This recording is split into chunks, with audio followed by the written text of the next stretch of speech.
विशेषज्ञों से सीखे मतलब एक्सपर्ट लोगों से सीखना। आज मेरा ये विचार है आत्म अनुशासन की शक्ति के पेज नंबर 36 के ऊपर मैं हूँ, जिसमें बताया गया हुआ है कि आप जिस भी फील्ड में जाना चाहते हो उसमें आपको अपने फील्ड के जो एक्सपर्ट लोग हैं उनसे सीखना पड़ेगा, मतलब जो 80-20 प्रिंसिपल है। नमस्कार दोस्तों, मैं जिज्ञासु रावत गुजरात अहमदाबाद से। बहाने बनाना छोड़े, आत्म अनुशासन की शक्ति लेखक है ब्रायन ट्रेसी द्वारा लिखित ये पुस्तक है, और उसमें मैं मेरी जर्नी में बुक रीडिंग कोच के तौर पे आगे बढ़ता जा रहा हूँ। कॉपलर करके एक लेखक है, उन्होंने बताया हुआ है कि सफलता प्राप्त करने के लिए आत्म अनुशासन वो सबसे पहला सिद्धांत है। और दूसरा सिद्धांत क्या है, आप जिस भी फील्ड में जाना चाहते हो वहाँ के एक्सपर्ट लोगों से आपको ये सीखना पड़ेगा कि आपको एग्जैक्टली किस फील्ड में आगे जाना चाहते हो, उसके एक्सपर्ट से ही आपको सीखना पड़ेगा। आपका जीवन उतना लंबा नहीं है कि आप उनसे पूरी की पूरी और सारी की सारी चीज़ें सीख पाए। आपको ये चीज़ सीखनी पड़ेगी, आपको एक्सपर्ट लोगों से चीज़ें सीखनी पड़ेगी। अदरवाइज आप जो काम 10 साल में हो सकता है वो काम आप 50 साल में पूरा करेंगे, 30 साल में पूरा करेंगे, लेकिन उनके फील्ड के जो 80% जो प्रॉपर्टी जो लोग कमा रहे हैं वो 20% लोग ही होते हैं। आपको उनके पास से वो सारी चीज़ें सीखनी पड़ेगी, तो आप 50 साल का काम शायद 10 साल में भी कर सकते हैं, और 10 साल का काम शायद आप 1 साल में भी कर सकते हैं। तो आपको उन लोगों के बारे में सीखना पड़ेगा, उनके पास में जाके सीखना पड़ेगा। ऐसा क्यों? अगर आप सफलता पाना चाहते हैं तो सबसे पहले आपको यह काम करना पड़ेगा कि आप जिस भी फील्ड में जाना चाहते हैं उस फील्ड की में सफलता प्राप्त करने के लिए आपको जो जो भी सारी चीज़ें हैं, जो जो भी सारी योग्यताएं हैं, जो जो भी सारा ज्ञान है वो प्राप्त करना शुरू कर देना पड़ेगा।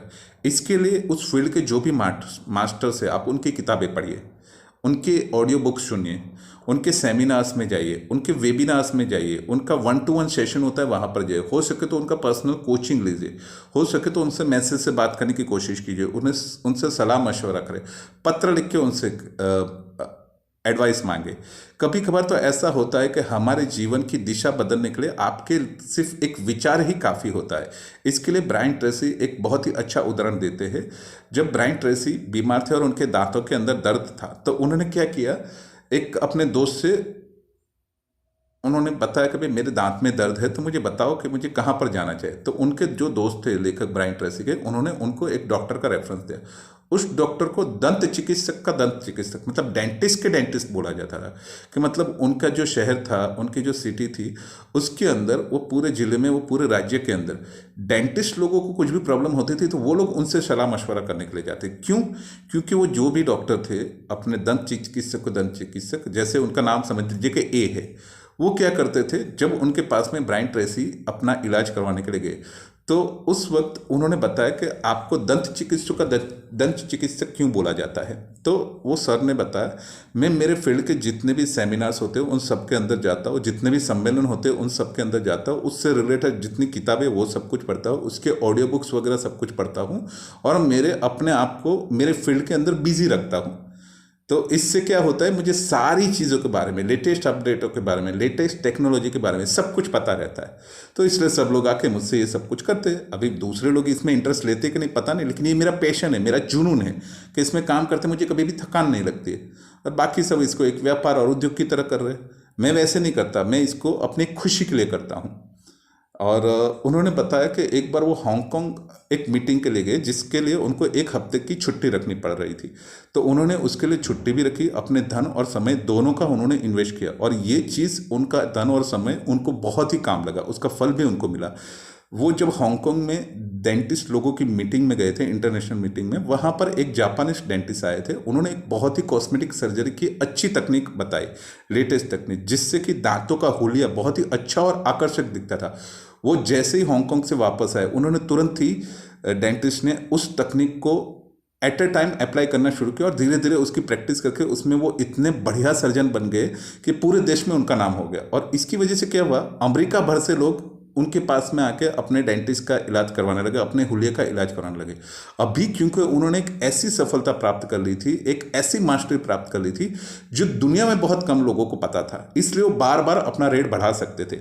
और इसकी वजह से क्या हुआ, 55 साल की उम्र तक उन्होंने रिटायर होने जितना पैसा इकट्ठा कर लिया था। अभी वो फाइनेंशियली फ्री हो चुके हुए थे, और अपने फैमिली के साथ में अपने सपनों को पूरा करने के लिए वो यात्रा कर सके, उतना पैसा उन्होंने इकट्ठा कर लिया था। इस कहानी से लेखक ब्रायन ट्रेसी बताते कि हमको क्या सीख मिलती है। एक्सपर्ट से सीखने का फायदा बहुत ही बढ़िया सौदा होता है।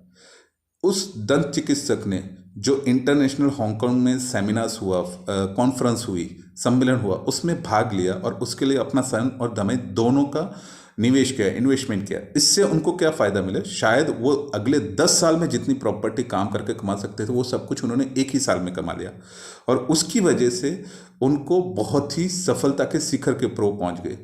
आपको ये समझना पड़ेगा कि आप भी इतने फास्ट फोकस होके, शार्प लेजर फोकस होके काम कर सकते हो, लेकिन आप अपने फील्ड के जो 20% सक्सेसफुल लोग हैं उनसे सीखेंगे तो, और इस तरीके से सीखेंगे तो आपका फोकस इतना शार्प हो जाएगा, आपकी योग्यताएं इतनी बढ़ जाएगी, आप लेजर फोकस हो जाओगे, आप क्रिस्टल क्लियर, आपके दिमाग में मनोचित्रण वगैरह, विजुअलाइजेशन वगैरह सब कुछ हो जाएगा, और आपका डिसीजन 99.99% इतना सचोट हो जाता है, इतना मतलब परफेक्ट हो जाता है कि उसमें गलती होने की संभावनाएं बहुत बहुत बहुत ही कम हो जाती है। लेकिन इसके लिए सबसे बड़ी चीज़ क्या है? आपको अपने हुनर के विद्यार्थी आजीवन बने रहना पड़ेगा। ऐसे नहीं मुझे सब कुछ आ गया, जो भी नई चीज़ें आते हैं हर चीज़ को सीखने के लिए, अप्लाई करने के लिए आपको रेडी रहना पड़ेगा।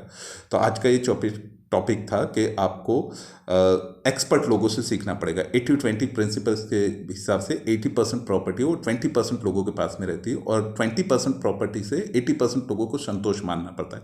तो ये जो 20% लोग हमेशा डेली 1% अपने आप को बेहतर करते जाते हैं, अपने फील्ड के मास्टर बनते जाते हैं, और वो असंतोषी लोग होते हैं अपने हुनर के अंदर। Better to better, better to better, better to better, वो कहीं दुनिया के साथ में भीड़ नहीं लगाते, वो कहीं भीड़ चाल में नहीं चलते, वो हमेशा अपने आप को बेहतर बनाने की कोशिश करने में लगे हुए रहते, ताकि वो इस दुनिया के अंदर सबसे बेस्ट वर्जन अपना साबित कर सके। तो ये आज का पॉइंट था। Thank you so much. मेरा नाम जिग्नेश रावत, मैं गुजरात अहमदाबाद से। Thank you so much.